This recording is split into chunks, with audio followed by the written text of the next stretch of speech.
La conversation scientifique par Étienne Klein.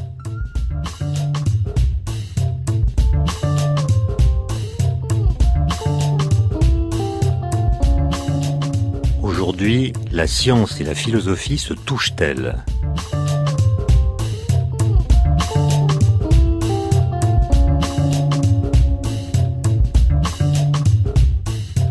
La plupart des pères fondateurs de la physique quantique, Albert Einstein, Niels Bohr, Werner Heisenberg, Erwin Schrödinger, ont tous été de fervents lecteurs des grands philosophes, voire des philosophes eux-mêmes. L'exemple le plus marquant est sans doute Erwin Schrödinger, l'homme du chat éponyme, mais pas que, qui, bien que dûment étiqueté physicien par son prix Nobel de physique, préférait se présenter et se penser lui-même comme philosophe. Il était convaincu que la physique n'est qu'une sous-discipline, une sous-machinerie incapable de conduire à des conclusions métaphysiques, mais il pensait que la philosophie, en revanche, pouvait orienter la physique, lui servir de guide en quelque sorte.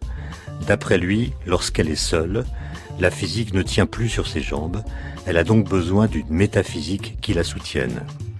Dans un autre genre, il faudrait également parler d'Einstein, qui reconnaissait qu'il ne serait jamais arrivé à sa théorie de la relativité restreinte sans la lecture préalable et réfléchie de grands penseurs tels que David Hume, Ernst Mach, Henri Poincaré, Spinoza ou Kant. Il semble donc que la physique ne naisse pas pure. Toutes ces grandes théories sont apparues entourées d'une gangue philosophique plus ou moins visible qui a servi de terreau aux nouvelles idées. Mais depuis Einstein et Schrödinger, de l'eau a coulé sous les ponts et aujourd'hui, chacun le voit bien, la science et la philosophie sont devenues deux disciplines bien séparées, au moins dans la plupart des cursus universitaires. Cette séparation ne semblant guère affecter leur progression respective, il n'y a pas lieu de la remettre en cause. D'autant qu'en apparence, la démarche et les objectifs des sciences n'ont guère à voir avec ceux de la philosophie. On pourrait même défendre l'idée qu'il s'agit de deux modes étrangers l'un à l'autre d'exercice de l'activité intellectuelle, qui ne traitent pas des mêmes problèmes, ne mettent pas en jeu les mêmes raisonnements ou facultés, ne reposent pas sur le même type d'organisation et ne répondent pas aux mêmes finalités. Reste que, tout en étant différentes, la science et la philosophie partagent en sourdine une même visée, qui est la connaissance au sens le plus large du terme. Elles interagissent donc sans doute plus ou moins fortement selon les sujets. On constate d'ailleurs que leur dialogue, lorsqu'il est bien mené, offre à la philosophie l'opportunité d'un renouvellement de ses problématiques, et que symétriquement, il donne aux sciences, qui sont de plus en plus guettées par l'hyperspécialisation, l'occasion d'entretenir leur créativité conceptuelle et de mieux penser leurs avancées. On trouve pourtant des gens pour expliquer que le domaine d'intersection entre la science et la philosophie est l'ensemble vide, que la science s'est définitivement émancipée de la philosophie, et que c'est d'ailleurs cette émancipation qui a signé l'acte de naissance de la science moderne. À leurs yeux, la philosophie des sciences ne serait au mieux qu'un plaisir d'antiquaire. Mais on trouve aussi d'autres gens qui pensent au contraire que la philosophie ne cesse pas de rôder autour de la science, et même qu'elle agit en son cœur, et qu'elle n'y est jamais aussi influente que lorsque les scientifiques font mine de s'en être débarrassés. Lesquels ont raison? C'est de cela, mais pas seulement, que je voudrais que nous discutions aujourd'hui. Mais avant de vous présenter mon invité, je voudrais dédier cette émission à la mémoire du physicien Bernard d'Espagna, qui est mort le 1er août dernier à Paris, quelques jours avant ses 94 ans. Intéressé par les questions fondamentales, il avait effectué sa thèse sous la direction de Louis de Broglie avant de faire carrière au CNRS et au CERN. En 1979, il publia un livre intitulé « À la recherche du réel », qui était justement à la croisée de la physique et de la philosophie. Pouvons-nous connaître le réel tel qu'il est indépendamment de nous, se demandait-il, ou sommes-nous toujours enfermés dans notre interaction avec lui? Grâce à des arguments presque impossibles à contredire, Bernard d'Espagna défendait l'idée qu'il serait philosophiquement fautif de traiter cette question sans tenir compte des leçons impératives à ses yeux de la physique quantique. Son nom réapparaîtra sans doute dans la suite de notre conversation. J'accueille maintenant mon invité qui est Jean-Jacques Cessiniarsk. Bonjour Jean-Jacques Cessiniarsk. Bonjour Étienne Klein. Alors pour ceux qui seraient intéressés par vos ouvrages et qui souhaiteraient les trouver sur Internet, je me dois d'épeler votre nom. S-Z-C-Z-E-C-I-N-I-A-R-Z, ce qui fait 3 Z dans le même nom. Un défi pour ceux qui aiment les anagrammes. Comment est-ce que ça se prononce, S-Z-C-Z? Alors, à la polonaise, puisque c'est un nom polonais, donc ça se prononce comme C-H-T-C-H, c'est le ch. Donc ça fait Szczeciniage. Bon, alors évidemment, depuis ma longue scolarité, j'ai rencontré de nombreux obstacles de ce côté. Donc je dis aux gens de sauter par-dessus les Z et faire Szczeciniage. Bon. Alors, c'est ce que je ferai, si vous en êtes d'accord.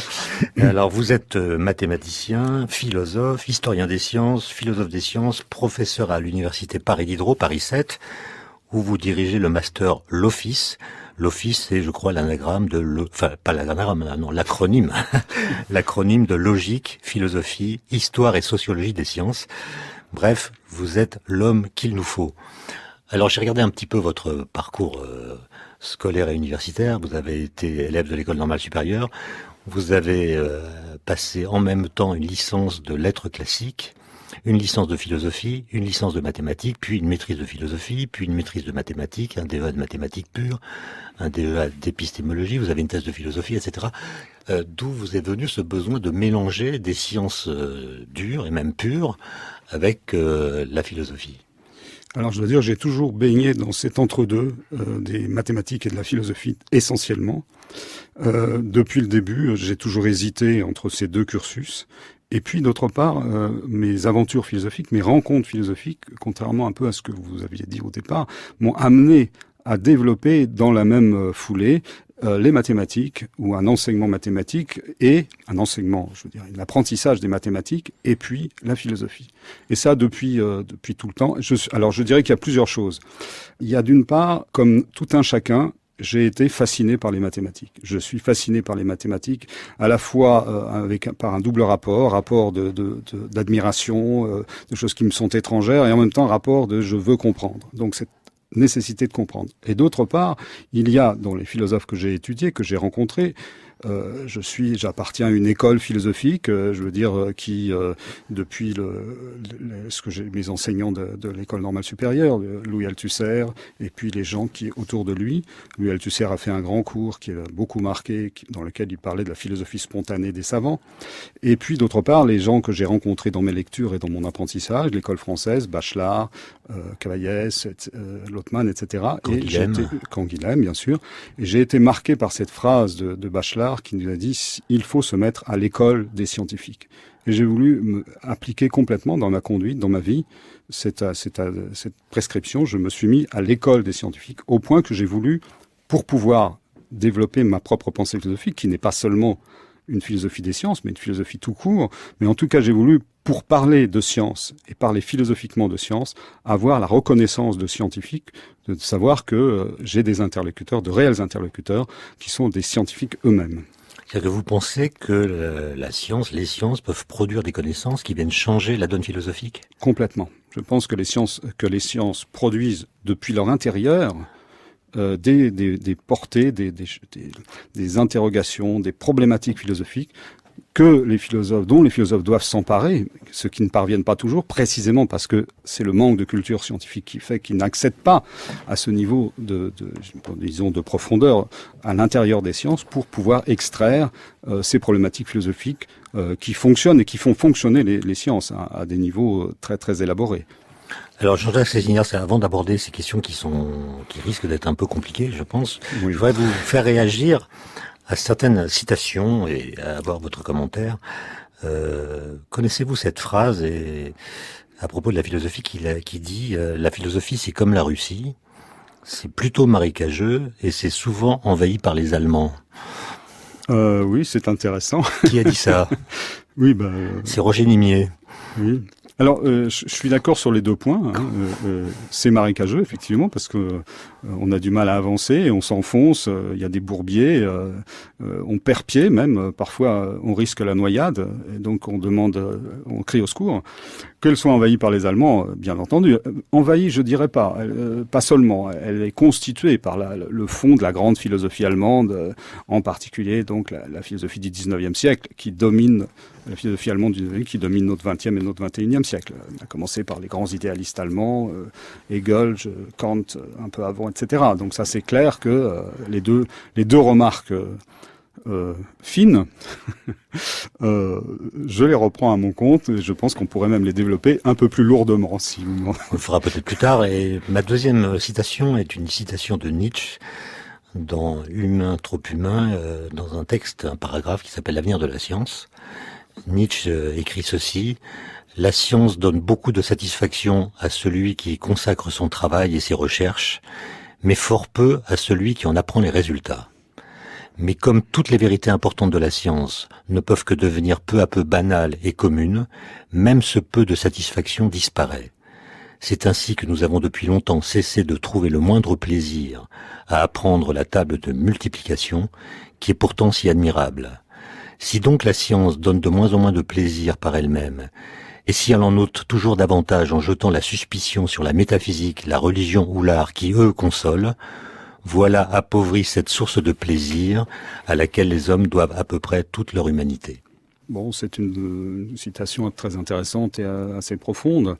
Je pense que sur le constat, disons, de la déception des résultats des sciences et le fait qu'elles passent dans le domaine courant, c'est partiellement vrai, mais je pense que cet aspect des choses est dû essentiellement à la façon dont les sciences sont transmises, à la façon dont les sciences arrivent dans notre culture, de façon assez paradoxale d'ailleurs, parce que si vous réfléchissez par exemple à la manière dont la médiatisation présente certains résultats scientifiques, c'est bien loin d'être ennuyeux. Vous pouvez, les trous noirs, c'est quelque chose de fascinant, les orages solaires, c'est quelque chose de fascinant. Sans la science, on n'aurait pas toutes ces choses absolument extraordinaires.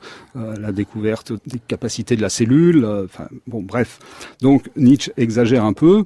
Il dit... Non, je pense que ce qu'il veut dire, c'est que quand on apprend une table d'addition, de multiplication, 2 plus 2 égale 4, on n'a pas idée de l'effort intellectuel et l'effort d'abstraction qu'il a fallu pour ajouter des nombres et pas simplement des choses. Il a tout à fait raison. Sur ce plan, c'est vrai. Sur ce plan, c'est... Alors peut-être qu'il y a un problème qui est d'ailleurs extrêmement aussi intéressant, sur lequel je travaille en partie, c'est sur le fait de la transmission de résultats scientifiques et mathématiques qui sont nécessairement, dirions-nous, mécanisés pour pouvoir faire partie du grand ensemble de travail, être intégré. On ne va pas apprendre le fonctionnement du microscope quand on utilise le microscope. Donc la table de multiplication est devenue un pur instrument. Cela dit, rien ne nous empêche, et c'est ce que je fais, de réfléchir sur ce que c'est que multiplier, sur ce que c'est que additionner, et il y a des problèmes extrêmement complexes.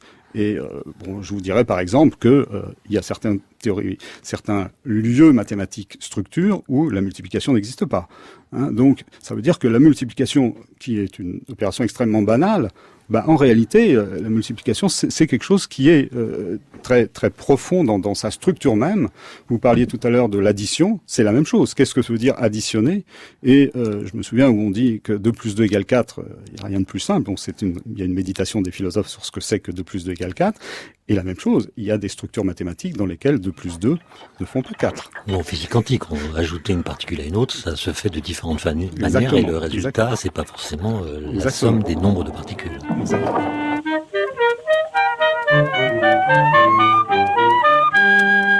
Il n'y avait pas de Shadok madame et de Shadok messieurs. Tout le monde avait le droit de pondre un œuf.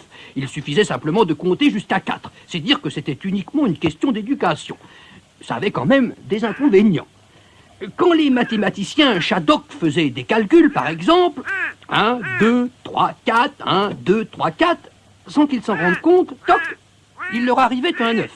Et puis quand on voulait compter les œufs, on pouvait pas savoir parce que celui qui les comptait, obligatoirement, en repondait. Il fallait qu'il y en ait un autre qui passe derrière pour recompter, lequel à son tour, etc., etc., etc. Alors, puisqu'on en est aux citations, je sais que vous êtes le président de l'association des amis de Jean Cavaillès. Peut-être vous pouvez d'abord nous rappeler qui était Jean Cavaillès. Jean Cavaillès est d'abord un héros de la résistance. Il a été fusillé par les Allemands, après s'être évadé 4 ou 5 fois de ces différents camps d'emprisonnement. Il est par ailleurs un philosophe des mathématiques qui a une très grande culture mathématique, qui a développé une philosophie des mathématiques qui m'influence, qui a influencé beaucoup de gens. Et c'est ce double caractère dont ma collègue Ouria Sinassar a montré qu'en fait c'était profondément unifié dans sa personnalité, à savoir un chef implacable, un résistant capable d'organiser, qui avait tout en tête, organiser les attentats contre les Allemands, etc. Et d'autre part, une rigueur absolument implacable aussi en mathématiques, et dans sa philosophie des mathématiques, font de ce personnage un personnage fascinant. Et j'ose pas trop employer ce modèle, ce terme, une sorte d'exemple pour les générations futures. Oui, je crois qu'il a inspiré le personnage qui est joué par Paul Meurice dans L'Armée des Ombres. Oui, c'est cela, le film de Jean-Pierre Melville. Oui, c'est lui. Et il est mort à 40 ans, donc il a été tué à 40 ans. Il est mort à 40 ans. Il avait été major de l'école normale. C'est ça. Et avait comme vous un double cursus. Tout à fait. Et je veux dire que c'est sur ce modèle que je me suis construit, si je peux dire, parce que bon, j'ai ma particularité, ma singularité. Mais ce qu'il faut dire aussi, c'est que Cavaillès a publié des ouvrages. Et il y en a un qui s'appelle Sur la logique et la théorie de la science, qui a été publié la veille du moment où il a été exécuté, et qu'il a écrit sans notes, et qui reste un ouvrage absolument incroyable. Il a écrit en prison, en fait. Il a écrit en prison, sans notes. Donc, on lui a demandé de le faire passer des notes, mais c'est arrivé trop tard. De la même façon que son ordre de grâce est arrivé trop tard. Hein. Et il a publié cet ouvrage il y a maintenant des préfaces. Enfin, il y a des préfaces de Canguilhem, des préfaces qui sont toutes aussi frappantes, en particulier quand Canguilhem parle de la solitude héroïque d'une prison pour caractériser la situation de Jean Cavaillès à ce moment-là. Donc, il disait aussi que Cavaillès était un philosophe bourré d'explosifs. Oui, au sens propre et au sens figuré. Tout à fait, il y a toutes sortes d'anecdotes sur ce plan. La façon dont il s'est comporté à l'école normale, en allant se révolter, en hurlant à la cantine, parce que la bouffe était dégueulasse, je peux dire. Donc, non, puis c'est ce personnage qui est un personnage vraiment fascinant. Mais il y en a d'autres. Je veux dire que il faudrait parler d'Albert Lothman, qui a été fusillé aussi. Tout à fait parallèle, fusillé aussi par les Allemands. Donc, au point qu'on peut dire que la philosophie des sciences et la logique en France n'a pas de chance. Elle a été sacrifiée. Elle s'est sacrifiée. Elle a été sacrifiée, mais puisque même le grand logicien Herbran, lui-même mort d'un accident de montagne, Hamelin mort en voulant sauver quelqu'un qui se noyait. Donc il y a on peut dire qu'il y a une fatalité qui poursuit. Vous, ça a l'air d'aller. Pour l'instant, ça va. Bon. Alors je parle de Cavaillès parce que d'une certaine façon, il vous ressemble puisque il défend l'idée que la philosophie ne doit se couper ni des sciences ni de la raison.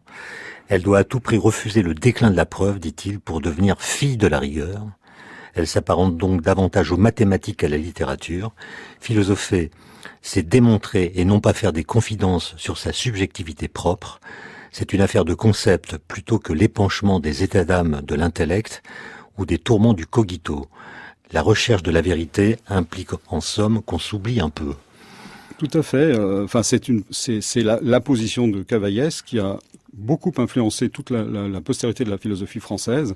On oppose toujours de façon un peu trop rigoureuse, trop rigoriste du moins, la philosophie du concept, dont Cavaillès est le tenant, et la philosophie de la conscience, qui est une autre manière de philosopher, philosophie qui prend appui sur les analyses de la conscience ou même le vécu de la conscience. Alors ça, bien sûr. Alors maintenant, les choses dont vous parlez, on va pas revenir sur toutes, mais on a un certain nombre qu'on peut regarder. Il dit que la philosophie doit être démonstrative. Effectivement, la philosophie doit être démonstrative. Cela étant, les formes de démonstration peuvent être extrêmement variées. Nietzsche est un philosophe qui écrit des aphorismes. Un aphorisme n'est pas une démonstration. Donc on peut quand même varier les choses. Cela dit, démontrer, ça veut dire pour Cavaillès, ça veut dire administrer des preuves avec une certaine rigueur et des canons qu'on peut reconnaître et produire un effet de conviction à la lumière d'une force déductive. La philosophie, c'est démonstratif, déductif. On a des arguments. Maintenant, des arguments sur quoi? Alors ça serait bien long à analyser, mais si je prends un cas très très élémentaire. enfin pas tellement d'ailleurs, mais si je veux démontrer l'existence de la liberté, qui est, je vais amasser des preuves, commencer par donner des définitions, travailler le concept de liberté, savoir s'il est contradictoire, si telle conception de la liberté, par exemple comme spontanéité, telle conception de la liberté au contraire comme nécessité comprise, etc. Je vais confronter toutes ces thèses, je vais travailler le concept et je vais produire une démonstration pour laisser ouvert une thèse possible sur le concept de liberté. Mais il y en a bien d'autres. Bon. Alors, cela étant, autre chose maintenant, savoir si cette démonstration est de nature mathématique ou pas, ou quel rapport elle a avec les sciences. Alors, c'est une vaste question. Ma position, si je puis dire, ma position à moi, est la suivante, c'est que la philosophie doit produire des démonstrations, mais de façon autonome. C'est-à-dire qu'elle ne doit pas considérer les sciences comme des arguments d'autorité qui lui viendraient pour administrer ses preuves. Elle doit se mettre dans l'immanence dans la force même ou dans le champ de ces démonstrations et produire de manière autonome une démonstration qui peut après se mettre en relation avec les sciences, mais en tant que telle, si je puis dire, autrement dit, je veux dire, la démonstration n'est pas scientifique. Mais ça suppose de connaître la science. Qui suppose d'y entrer. Ça suppose de connaître la science, mais d'établir avec la science un certain rapport assez complexe, qui est d'une part reconnaître la force et la validité des résultats scientifiques, et d'autre part ne pas considérer ces résultats comme étant des arguments d'autorité pour les thèses philosophiques que nous allons défendre. Donc il s'agit de les prolonger philosophiquement ? On peut dire en un certain sens les prolonger, mais à condition de les avoir préinterprétés au préalable, si je puis dire. Parce que comment prolonger quoi ? Je vais dire par exemple, je suis atomiste. Je vais dire, je suis atomiste. Il y a un atomisme philosophique, et il y a un atomisme physique. Bon, quel rapport entre les deux ? Aucun, puisque l'atome des physiciens n'a aucune des propriétés de l'atome des Grecs, par exemple. De l'atome des Grecs. Mais maintenant, je peux dire, alors si je veux aller au plus profond, je vais analyser au plus profond ce que c'est que l'atome des Grecs. Est-ce que je peux en tirer des formes théoriques ? Est-ce que je peux les assimiler ? Et puis, est-ce que cette assimilation peut être confrontée avec l'atome des physiciens ? Et de ce fait, je vais construire une position atomiste en philosophie. Position atomiste qui peut aller contre d'autres positions, puisque la philosophie, c'est aussi le lieu de conflit entre des positions différentes. Cette histoire de l'atomisme, d'ailleurs, invite à considérer que les choses qui n'existent pas pour rien. Au sens où l'atome des Grecs a été pensé, théorisé. Cet atome, on l'a su après 2000 ans de discussion, et surtout une expérience cruciale, cet atome n'existe pas. L'atome des Grecs n'existe pas. L'atome de Lucrèce, d'Épicure n'existe pas. Mais à cause de cette idée, on a mobilisé des réflexions qui ont abouti, des siècles plus tard, à la découverte d'un objet qu'on a appelé l'atome, qui a d'autres propriétés que celles qu'on avait imaginées, mais qui, lui, existe. Dans le cas de l'atome, il y a la question aussi de l'image véhiculée par l'atome, et qui est d'ailleurs très importante, les métaphores, etc. Et on souligne que Lucrèce, quand il examine, quand il donne un exemple de la poussière devant au rayon du soleil, et l'analogie avec le mouvement brownien. Alors, et cette analogie-là, évidemment, d'un côté, elle peut être, comme on dit, un obstacle à la véritable compréhension de ce qu'est le mouvement brownien, mais en même temps, elle peut être une stimulation pour développer, à l'aide de ces métaphores, de ces comparaisons, de ces images, des formes pour la physique, pour cette physique-là. Donc c'est compliqué. C'est compliqué, ça je sais. Mais comme Jean-Jacques Sézignas, vous avez été mon professeur, je suis un peu intimidé, donc je me cache derrière des citations. C'est la dernière que je voudrais que vous commentiez. Est-ce qu'on ne peut pas dire que la philosophie a aussi pour but d'aider le scientifique à procéder à une critique de son langage, sa façon de parler, l'usage des concepts qu'il fait? Et si je dis cela, c'est parce que il y a dans le Tractatus de Wittgenstein 5 propositions qui parlent de ça et qui, à mon avis, j'aimerais savoir ce que vous en pensez, mais font écho à ce que vous avez dit tout à l'heure. Voilà ce que dit Wittgenstein. Le but de la philosophie est la clarification logique des pensées. Première proposition. Deuxième proposition, la philosophie n'est pas une théorie, mais une activité. Là, je pense que vous serez d'accord. Une œuvre philosophique se compose essentiellement d'éclaircissements, ce qui n'est pas toujours évident à la lecture des philosophes. Le résultat de la philosophie n'est pas de produire des propositions philosophiques, mais de rendre claires les propositions déjà faites.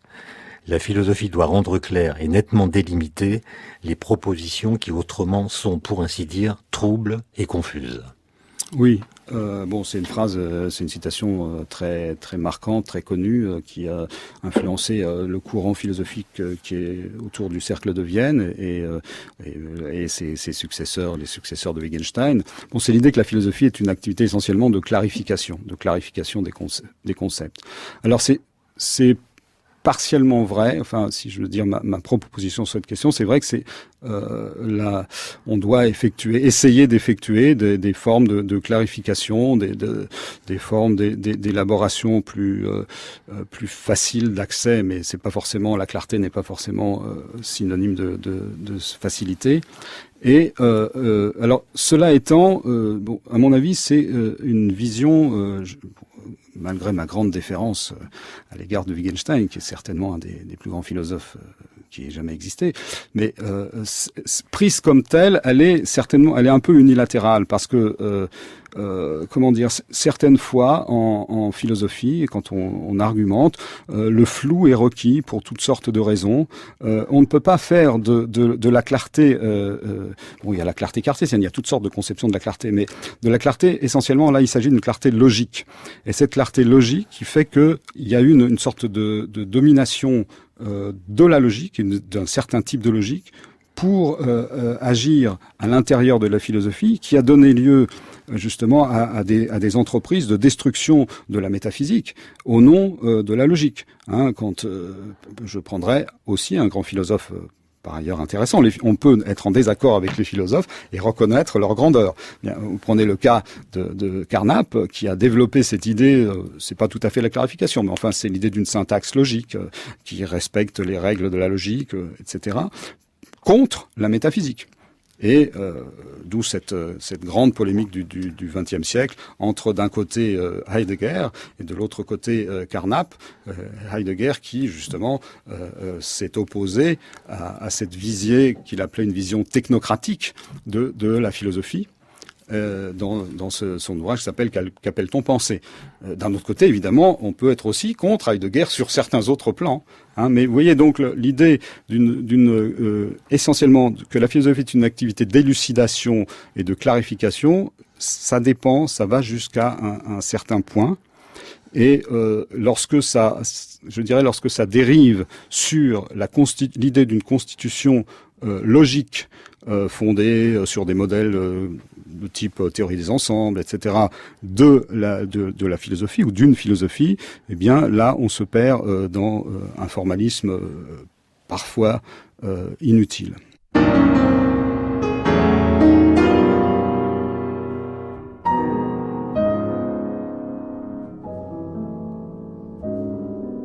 Vous écoutez France Culture, la conversation scientifique par Étienne Klein.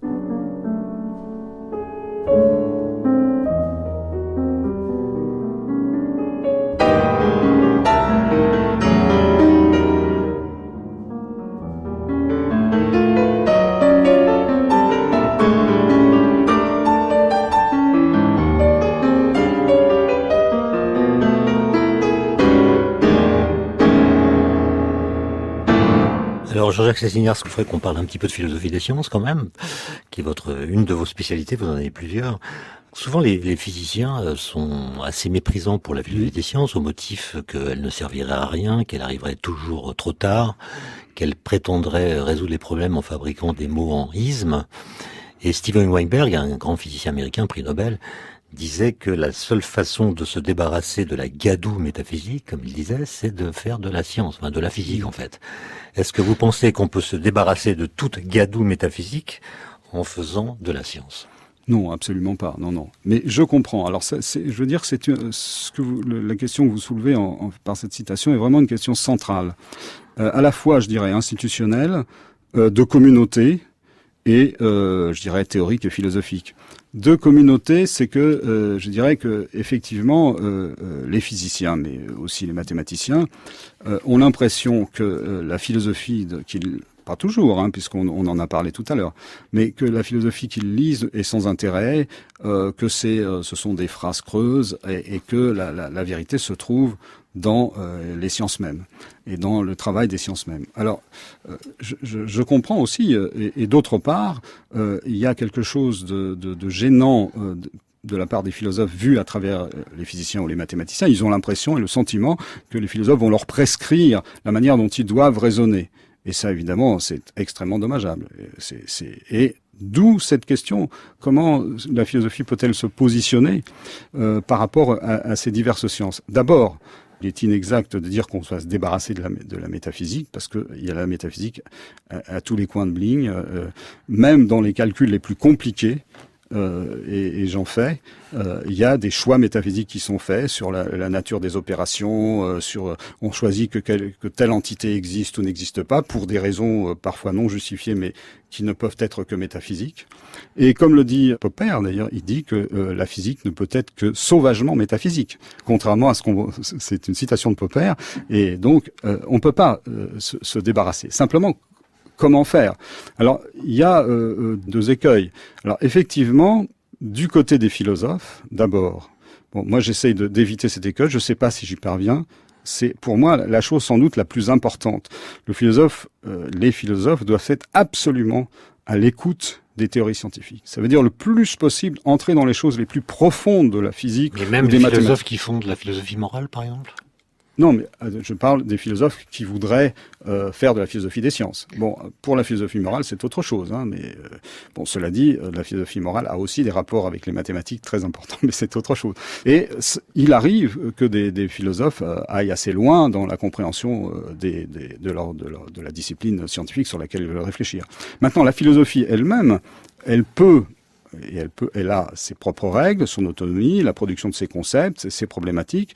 Et là, je pense que ces concepts, ces problématiques sont forcément présents d'une façon ou d'une autre. Il faut arriver à le reconnaître, de quelle manière, mais dans les théories scientifiques, je dirais même les théories scientifiques, quelles qu'elles soient. Si vous faites de la logique, vous véhiculez forcément une certaine idée du formalisme. Et vous avez fait des choix sur la nature du formalisme, sur la nature de l'existence de vos objets. Qu'est-ce qui existe, qu'est-ce qui n'existe pas? C'est un très vaste problème. La question de savoir si un objet existe en mathématiques, c'est quelque chose de compliqué. Mais en physique aussi, quels sont qu'est-ce que veut dire exister, par exemple? Et ces choix-là déterminent aussi souvent de façon non explicite, la manière dont l'activité scientifique se développe, dont l'activité physique se développe. Et ces choix sont arbitraires ou la façon de les trancher plutôt est arbitraire? Elle dépend de quoi? Ça peut être arbitraire. Ça peut dire je décide que ou je fais l'hypothèse que je décide de faire l'hypothèse que tel objet ou je fais l'hypothèse que je décide. Oui, par exemple. Alors par exemple, bon là on est en train de subtiliser, de faire des choses subtiles sur je décide que, etc. Il existe évidemment des théories sur ces questions. Vous avez des gens il y a les théories de la décision, des théories de logique. Qu'est-ce que c'est qu'une hypothèse, l'hypothétique? Qu'est-ce que c'est que possible? Qu'est-ce que c'est que la logique du possible? Bon, vous voyez. Alors, une fois qu'on a dit ça, on n'a pas dit grand-chose encore. C'est-à-dire que quelqu'un qui serait muni d'une énorme culture, qui serait un logicien, philosophe, connaissant la logique modale, etc., et qui dirait, qui essaierait d'aller travailler en physique quantique pour dire, voilà, je vais appliquer ma notion du possible, etc., ça marche pas. Ça marche pas. Ça ne peut marcher qu'à moitié. C'est-à-dire que, d'un côté, il faut qu'il continue au moment même où il va analyser tes théories scientifiques, il faut qu'il continue à philosopher et qu'il soit prêt à reconnaître que les thèses scientifiques qu'on lui propose vont complètement bouleverser sa conception du possible à un certain moment. Et ça, c'est très difficile. C'est très difficile. Est-ce qu'il ne faut pas avoir 1000 cerveaux pour faire ça? Peut-être pas 1000, mais plusieurs. Mais un cerveau, c'est déjà beaucoup. En tout cas, avoir une double formation. Oui, il faut une formation. Alors cela dit, je voudrais, pour que les gens ne se méprennent pas, je n'oblige personne, enfin ça serait pas du tout, c'est même pas la question d'obligation, c'est un parcours que j'ai choisi moi.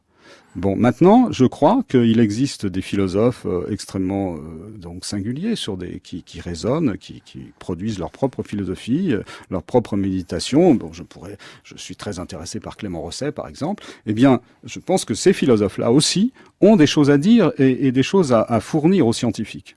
Un scientifique parce que il y a cette forme de méditation, cette forme de structuration, et c'est là sans doute un des problèmes difficiles dans le rapport entre philosophie et science et scientifique. C'est que d'un autre côté, il faudrait que les scientifiques reconnaissent aussi de leur côté que la philosophie c'est une discipline avec ses rigueurs, avec ses contraintes, avec ses façons de raisonner, et qui ne peuvent pas simplement s'emparer d'un petit morceau de telle ou telle thèse et pour dire voilà c'est ça ma science. Non, il faut que aussi eux ils continuent de leur côté, s'ils le veulent bien sûr. Donc il faut un double travail. Les philosophes doivent approfondir outre leur méditation philosophique, leur connaissance scientifique, et les scientifiques doivent approfondir. Vous voulez dire, Jean-Jacques Séguinas, qu'il ne suffit pas d'organiser une espèce d'interaction entre les philosophes et les scientifiques. Il faut davantage d'investissement des deux côtés. Exactement. D'investissement, et qui dit investissement, ça veut dire être prêt à certains renoncements. Et c'est là une des grandes difficultés, de renoncer à certains modèles, à certains types de raisonnement. Vous êtes conscient qu'il n'y a aucun encouragement institutionnel pour ce travail d'empiètement ou d'interdisciplinarité, comme on dit aussi. Ça fait partie du problème. Il n'y a pas d'encouragement institutionnel autant qu'il devrait y en avoir. Il y en a même de plus en plus. Alors, ceci étant, il est quand même vrai que si on regarde, on lit la littérature scientifique et même ce que disent les scientifiques sur leur propre théorie, sur leur propre pratique, ils demandent de la philosophie. Ils sont très souvent, extrêmement souvent, demandeurs de philosophie. Simplement, ils ne sont pas prêts à accueillir les réponses qu'on fait à leurs demandes. Mais, pas toujours. Mais ils sont demandeurs. Et d'un côté, si vous voulez, il y a cette revendication de l'interdisciplinarité, cette nécessité qu'il faut, cette idée générale, il faut réfléchir sur les sciences, ça suffit pas. La question que notre culture est arrivée à un point de non-retour, et il faut absolument qu'on réfléchisse, qu'on ne se laisse pas envahir par la technocratie, la technologie, la spécialisation, toutes ces choses que tous les gens cultivés ou qui travaillent dans ce milieu sont d'accord pour dire que ça va pas l'hyperspécialisation, que la sociologie des communautés scientifiques dysfonctionne. Donc de ce côté-là, il y a une exigence, mais en même temps, il n'y a pas de prise de décision réelle qui se traduirait institutionnellement par un encouragement, la fondation d'un institut, par exemple, de philosophie des sciences, de philosophie et de sciences, pour encourager le développement de cette réflexion qui est pourtant appelée de tous. Hein. Donc, ce qui fait que la philosophie des sciences, massivement pour le moment, est plutôt quelque chose que nombre d'étudiants peuvent faire en passant, mais pas pour se former en tant que tel. Alors justement, Jean-Jacques Séguinas, j'ai dit dans l'introduction que vous dirigez un master qui s'appelle l'Office. L'Office, c'est un acronyme dans lequel on trouve philosophie des sciences, justement.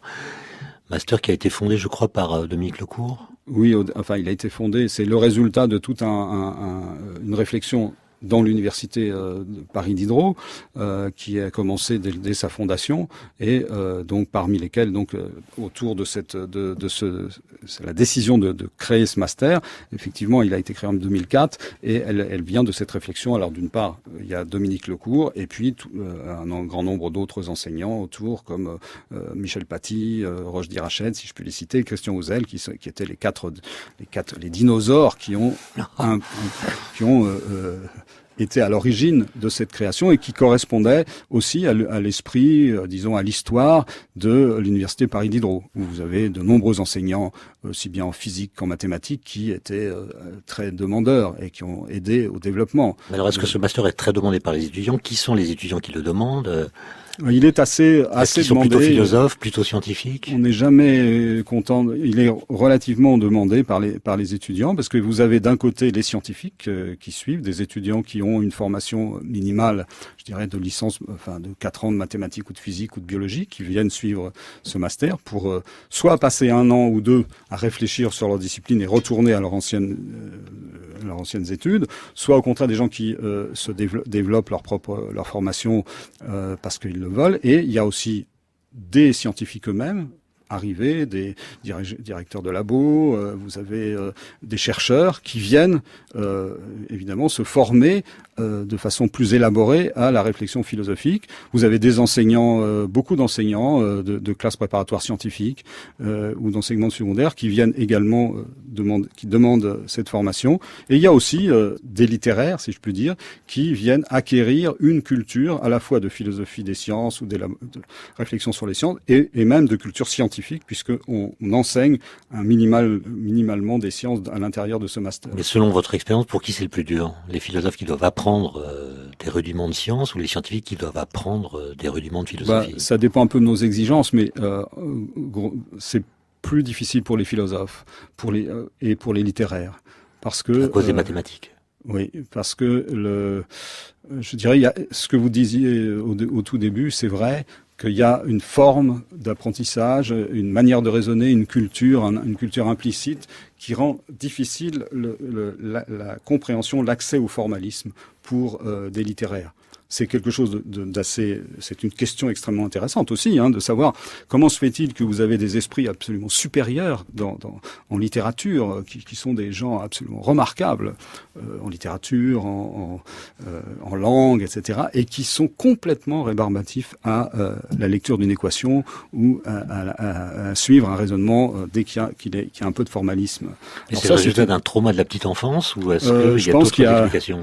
Je pense qu'il y a plusieurs aspects. Je pense que notre culture a été bâtie depuis très longtemps sur cette séparation entre science et philosophie, elle s'est accrue avec ce que vous diriez comme une spécialisation ou comme l'importance, surtout à partir du 19e siècle, de l'importance de la science expérimentale et formelle comme telle, qui a pris place dans notre culture et qui a mis un peu de l'autre côté les littéraires.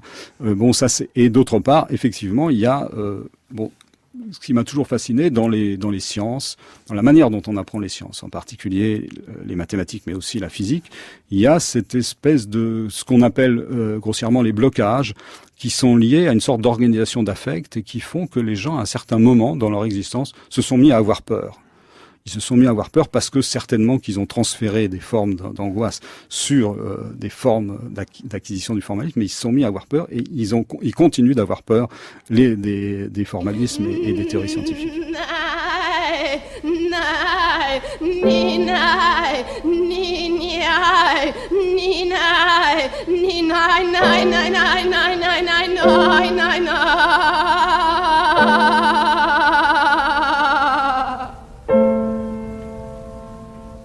Quand on rapproche physique ou science et philosophie, ou technique et philosophie, on pense toujours aux questions d'éthique d'abord.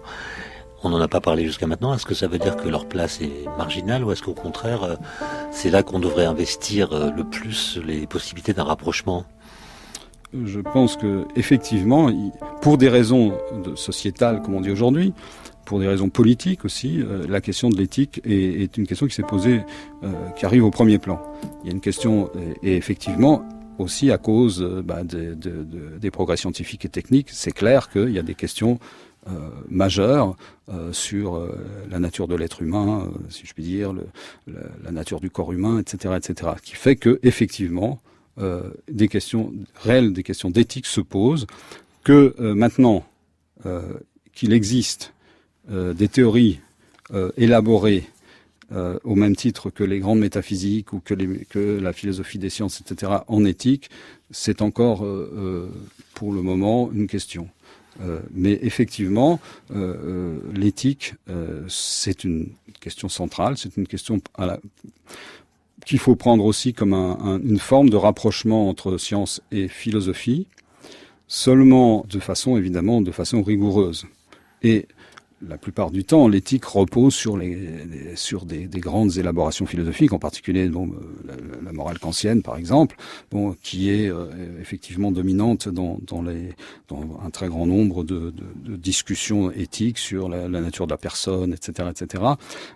Ce qui me semble, c'est que effectivement, c'est un lieu de rapprochement, mais avec, pour moi, une question absolument fondamentale qui est de rendre les choses plus rigoureuses qu'elles ne sont aujourd'hui dans ces problématiques, et ne pas trop s'appuyer sur sur un vécu, sur quelque chose. Ou sur l'idée d'un supplément d'âme que la philosophie viendra apporter à l'avancée des technologies, par exemple. De ce point de vue-là, c'est dévaloriser complètement la philosophie. Et puis d'autre part, c'est de se priver de ce que la philosophie peut réellement apporter, à savoir une réelle réflexion avec des élaborations sur ce que sont les questions éthiques aujourd'hui.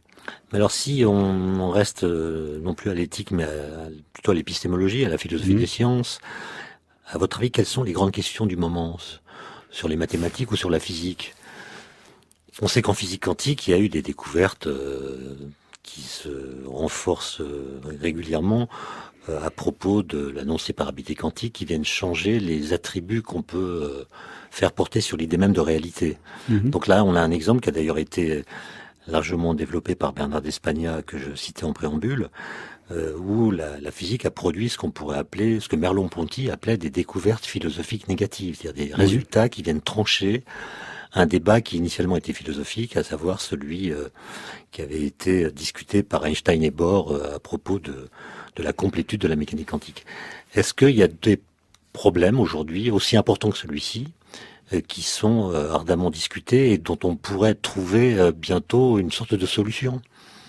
Alors, si tant est qu'on a le droit de parler de solution quand il s'agit de problèmes épistémologiques. Effectivement, vous avez raison, mais cela dit, si on revient sur cette question de la physique quantique, c'est vrai que dans le cas de la physique quantique, vous avez un univers complet de pensée qui a bouleversé les choses. Donc ça, c'est clair.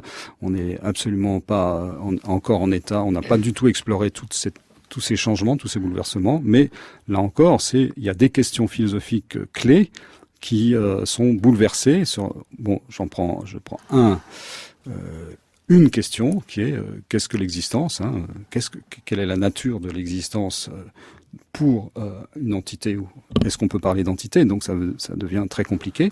Donc voilà. Maintenant, pour ce qui est de questions générales. D'abord, il y a une question qui est la question des rapports, des relations qui peuvent exister entre les mathématiques et la physique. Ça, c'est une chose extrêmement importante. Le rôle des mathématiques en physique, qui est une question centrale aujourd'hui, qui vaut... Leur rôle et leur efficacité. Oui, c'est raisonnable.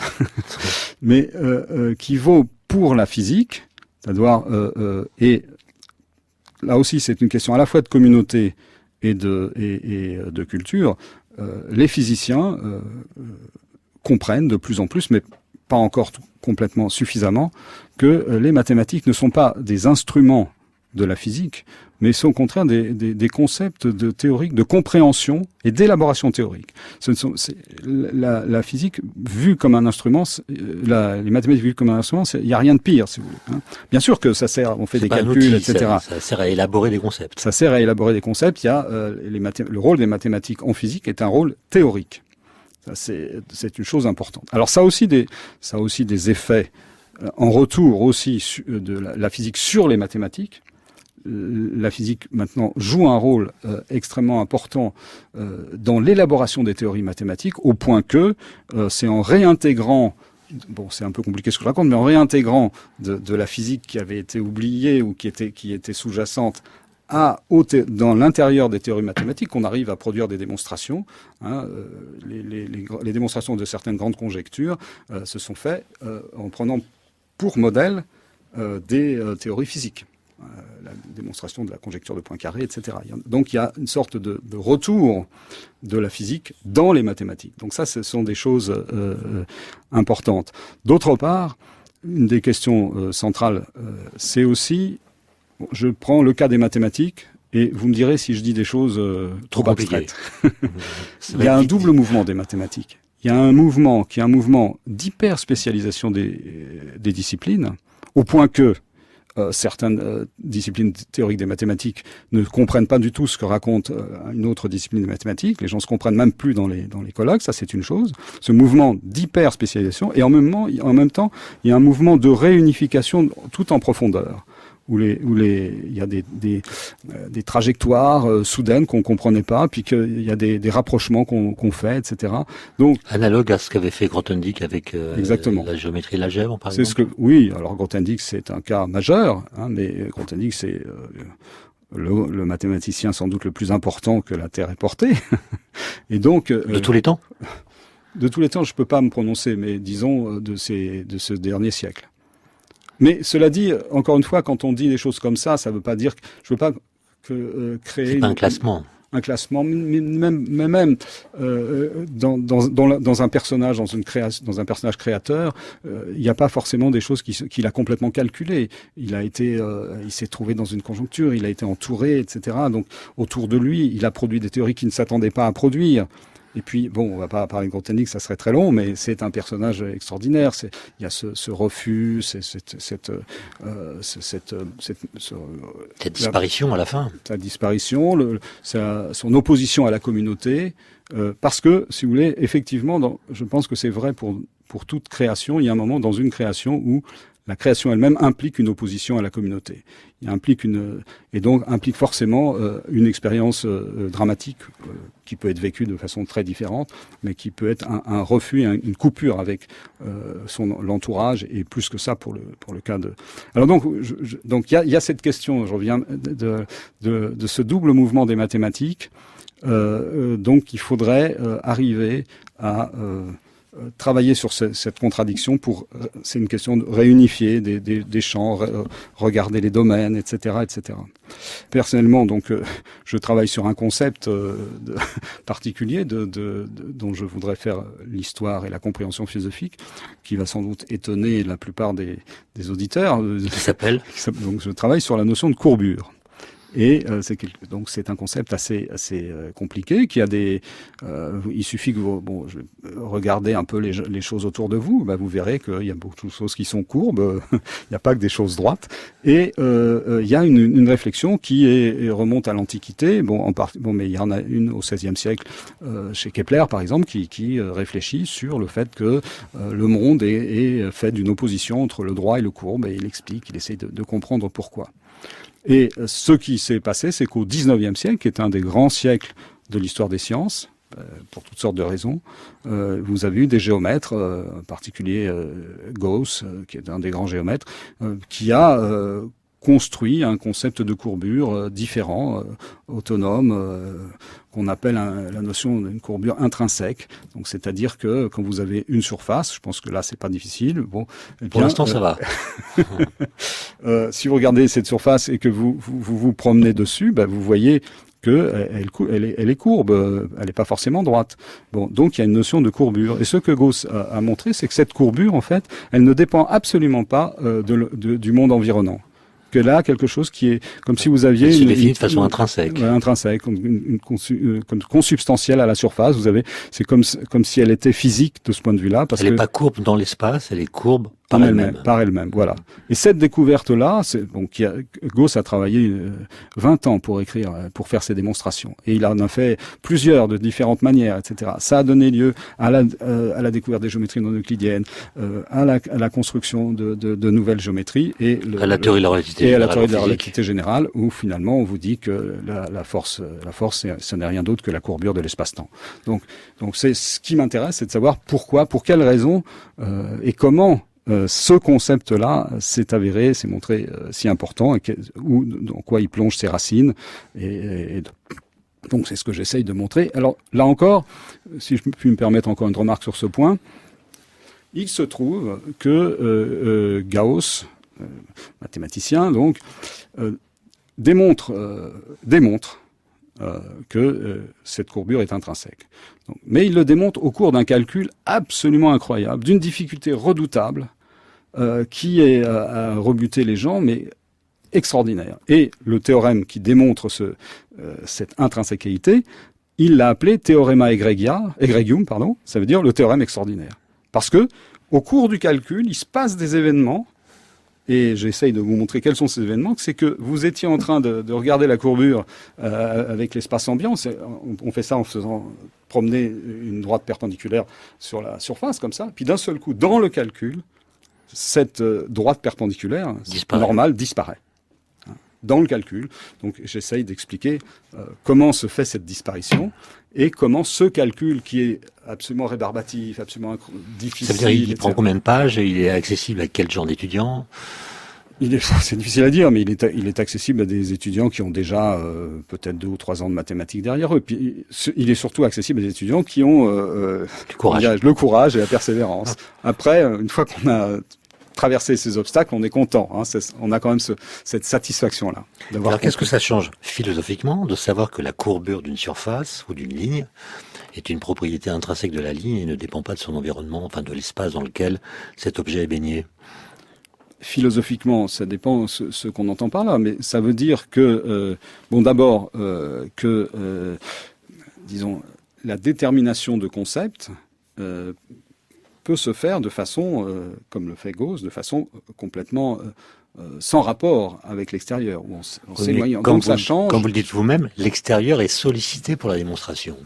Sollicité. Donc on ne dit pas qu'il n'existe pas, on le sollicite, puis il disparaît, ce qui est pas tout à fait la même chose. D'accord. Et donc c'est cette construction d'une sollicitation de l'extérieur et la disparition de l'extérieur qui est un mouvement, à mon avis, général, que la notion et la notion d'intrinséquité est un concept, à mon avis, beaucoup plus général, qui est dans la métaphysique. Et je le travaille, par exemple, vous avez en philosophie, vous avez 2 grandes positions philosophiques. Vous avez ceux qui pensent que, essentiellement, vous avez une position, disons que la réalité essentielle est transcendante, hein, que vous avez, ou l'idée d'une transcendance. Ça peut être une transcendance divine, ça peut être une transcendance naturelle, etc. Et puis il y a la philosophie de l'immanence. Et l'intrinsèque, c'est la philosophie de l'immanence, c'est-à-dire que les concepts ne se développent que dans leur propre champ de constitution. Et donc, d'une certaine façon, ce refus, après l'avoir convoqué, ce refus de l'extérieur, ça peut être aussi une image, plus que ça même, une construction d'une méditation immanente ou de la réflexion immanente à soi. Et on pourrait penser la courbure sans penser l'espace, presque. Oui, bien sûr, ou que l'espace soit dans la courbure. C'est-à-dire que, en tout cas... ou la courbure soit première par rapport à l'espace. Exact.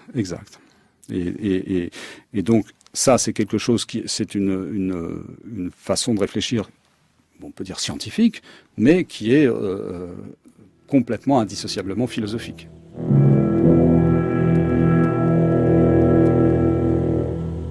Jean-Jacques Cessignars, que grâce à vous, on constate que quand on rapproche la science et la philosophie, il y a matière à dire et à penser.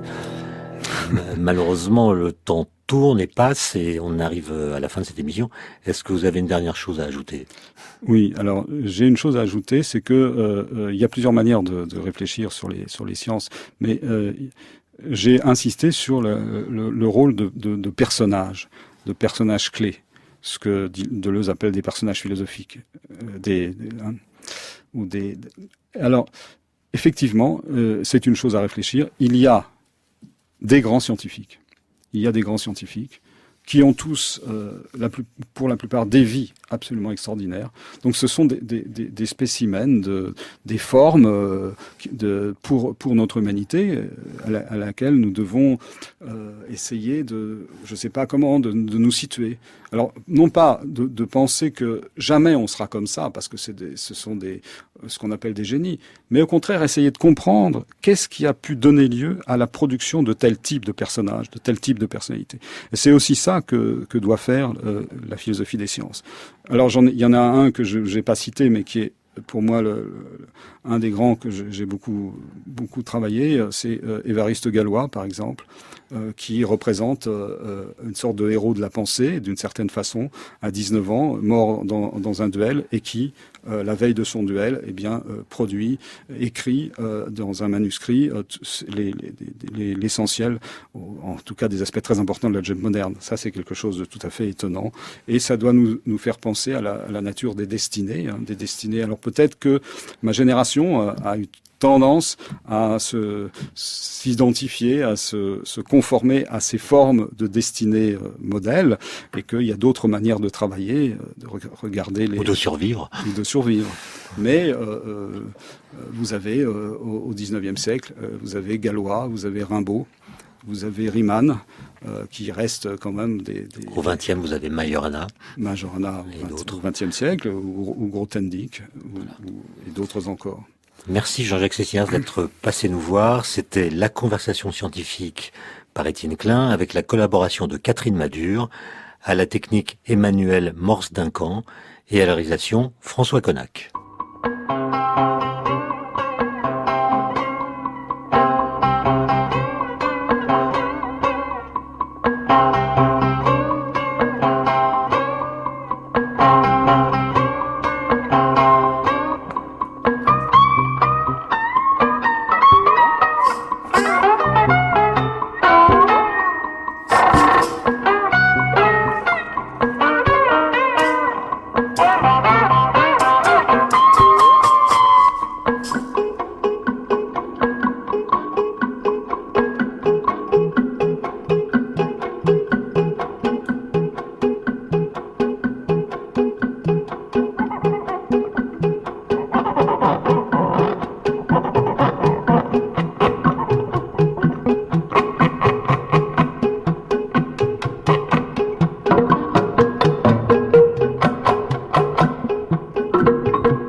Dans quelques instants, vous retrouverez Projection privée par Michel Simon.